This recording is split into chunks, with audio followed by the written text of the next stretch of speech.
Why exactly are some luxury brands such as BMW, Mercedes, and Land Rover known to be unreliable and expensive to own? And what do you need to know before buying one of these cars? That's what we're going to find out. Welcome to Car Help Corner, where we help you, the consumer, master the process of car buying and car ownership. Now, I don't think it's a big secret that a lot of luxury brands, especially European ones like BMW, Mercedes, Land Rover, and Audi, are known to be extremely expensive cars to own. But why exactly are these companies known to be unreliable long-term, have high repair costs, and what do you need to know before buying one of these cars? Well, make sure to stick around to the end of the video because that's what we're going to find out.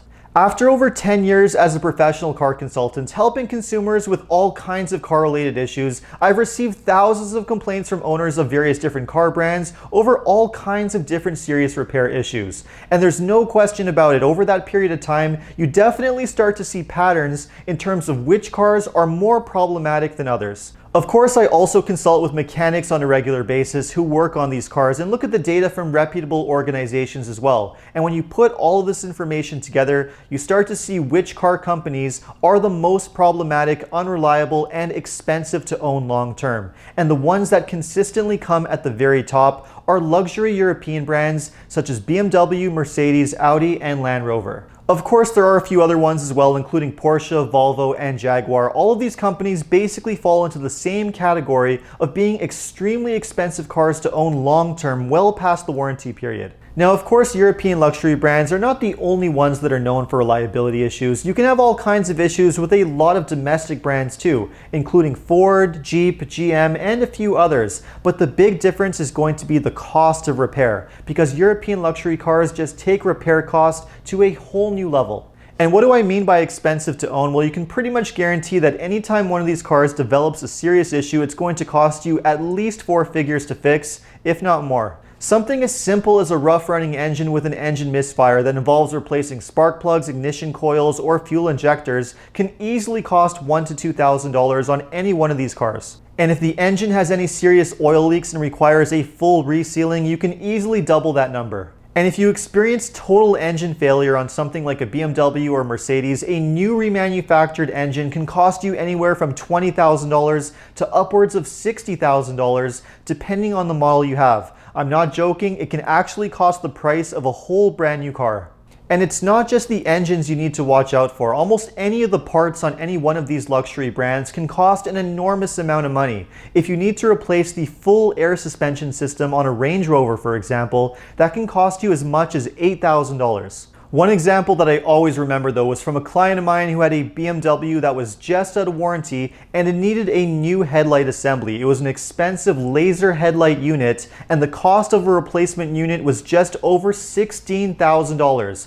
I was just as shocked as he was. It's no surprise really that the value of a lot of these European luxury cars is basically tied to how much warranty coverage that they have. Once the warranty period ends, the values begin to drop extremely fast. That's because a lot of people know how expensive they are to repair, so they're scared of buying one without a warranty. Now, it's important to mention that a lot of these luxury European brands are actually fairly reliable for the first 4 to 5 years of ownership during the warranty period. It's only when they become much older, beyond 7 to 8 years old, when they start to cost a lot of money in terms of repair issues. So if you're only planning on buying one of these cars for a short-term period, then you don't have a lot to be concerned about. So why exactly are a lot of luxury European brands so unreliable as they age? Well, believe it or not, there was a time period when that wasn't always the case. Back in the 1970s and 1980s, companies such as Mercedes and BMW were actually very well known for their engineering and build quality. A lot of the cars they made were actually fairly durable and long-lasting, and those were qualities that they were long known for. It was only when the 90s rolled around that a lot of that began to change fairly quickly, and a lot of it had to do with globalization. Because the competition in the market was increasing so fast, car brands were under a lot of pressure to offer a lot more for a lot less. So we started to see a lot more cost cutting, downsizing, outsourcing, all of which impacted the reliability of their cars. Luxury cars were also becoming a lot more complicated than ever before, with more advanced engine technology, computers, sensors, and other things that were not only making the cars a lot more complicated, but also a lot more expensive to repair. The final nail in the coffin though for reliability was when a lot of these luxury brands began reducing the amount of maintenance that they were requiring for their cars. Back in the 80s, for example, luxury brands like BMW and Mercedes had pretty intense maintenance requirements, and they required things like oil changes every 7,500 miles, in addition to transmission fluid, coolant, and other fluid changes on a regular basis. All of that completely changed though in the 90s when these companies began dramatically stretching their maintenance intervals, recommending oil changes every 15,000 miles or 25,000 kilometers, and completely eliminating other fluid changes like transmission fluid and coolant. One of the reasons this was done was to reduce the perceived maintenance costs of their cars and make it look like they were less expensive and easier to maintain. And what's the easiest way to do that? Just stretch out the maintenance intervals or eliminate them altogether. Now again, a lot of this is not a big deal if you're buying a luxury car to own for a short-term ownership period of around 3 to 5 years when the car is under warranty and you're not going to have to worry about expensive repairs or spending a lot of money on maintenance. If you do plan to buy a luxury car from a European brand such as BMW, Mercedes, or Audi, there are a lot of things that you can do to make sure that you don't get burned and end up spending an enormous amount of money in operating costs. The first thing you might want to consider doing is to just lease one of these cars rather than buying it. When you lease a car, you're only going to have it for around 3 to 4 years under the warranty period, so you're not going to have to worry about expensive repair issues. The best part about leasing one of these cars is not only are you going to get to enjoy a nice expensive luxury car, but just before it's ready to have any serious problems, it's ready to go back to the dealership. If you would rather buy one of these cars though than leasing it, then you're going to want to make sure that you get a really good extended warranty plan to protect yourself. Like I touched on earlier in the video, the value of these luxury European brands is really tied to the amount of warranty coverage that they have. Once the warranty ends, a lot of people are aware that these cars cost a lot of money to keep on the road. So having that warranty is a huge benefit. Getting a good extended warranty plan for one of these luxury cars can easily cost you around $3,000 to $4,000 depending on the level of coverage that you get. But when a headlight can cost $16,000 to replace, I'd say it's money well spent. If you're thinking about buying one of these European luxury cars on the used car market, say one that's around 3 to 4 years old, the best thing to do is to buy one from a new car dealership.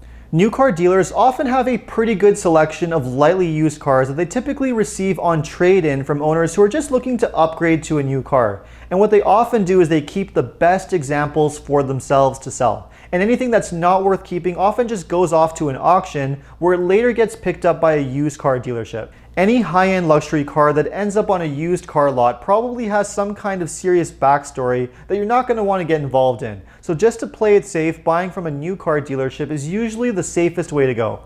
The other important thing that you're going to want to know buying any high-end luxury car is whether it comes with service records and how well it's been maintained. If you're buying something like a BMW or Mercedes that doesn't have any kind of service information, you don't know how often it's received oil changes and when it might experience a really serious problem. Having that full service history and knowing that the car has been maintained properly is extremely important when buying any high-end luxury car, and you don't want to buy one without that. Although a lot of high-end luxury cars are extremely nice cars to own and drive, there's no question that you're taking a much higher risk in terms of reliability issues and repair costs. So if you're someone who just can't tolerate spending money on repairs and having problems, then your best bet is to just buy something else. The good news is that there are a few luxury brands that don't have a lot of these issues. Companies like Lexus and Acura are known for their strong reliability, low repair costs, and low cost of ownership. So if you're looking for a luxury car to buy and hold on to for the long term,